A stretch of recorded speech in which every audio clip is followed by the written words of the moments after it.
যুবরাজনগর কৃষি মহকুমা এলাকায় গ্রাফটেড হাইব্রিড সবজি চাষ দিন দিন জনপ্রিয় হয়ে উঠছে। কম পোকামাকড় ও রোগের আক্রমণ কম হওয়া, দীর্ঘ সময় ধরে ফলন পাওয়া এবং উন্নত উৎপাদনের কারণে কৃষকদের মধ্যে এই আধুনিক কৃষি প্রযুক্তির প্রতি আগ্রহ উল্লেখযোগ্যভাবে বৃদ্ধি পেয়েছে।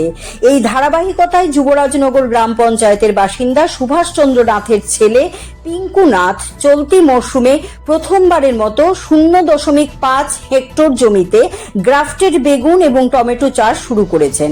তিনি পলিমালচিং প্রযুক্তি ব্যবহার করে এই চাষাবাদ করছেন, যা মাটির আর্দ্রতা সংরক্ষণ, আগাছা নিয়ন্ত্রণ এবং ফসলের সুস্থ বৃদ্ধিতে গুরুত্বপূর্ণ ভূমিকা পালন করে।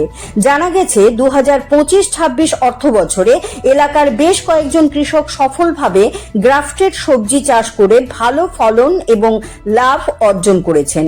তাদের সাফল্যে অনুপ্রাণিত হয়েই পিঙ্কু নাথ এই নতুন উদ্যোগ গ্রহণ করেন।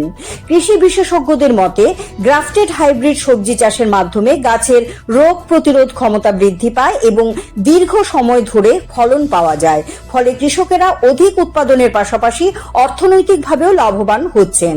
স্থানীয় কৃষি দপ্তরের সহায়তা এবং সচেতনতা কর্মসূচির ফলে আধুনিক কৃষি প্রযুক্তির ব্যবহার ক্রমশ বৃদ্ধি পাচ্ছে। এর ফলে যুবরাজনগর কৃষি মহকুমা এলাকায় গ্রাফটেড সবজি চাষের পরিধি আগামী দিনে আরও সম্প্রসারিত হবে বলে আশা করা হচ্ছে। কৃষকদের এই উদ্যোগ এলাকার কৃষি উন্নয়ন, উৎপাদন বৃদ্ধি এবং আর্থিক স্বনির্ভরতায় গুরুত্বপূর্ণ ভূমিকা পালন করবে।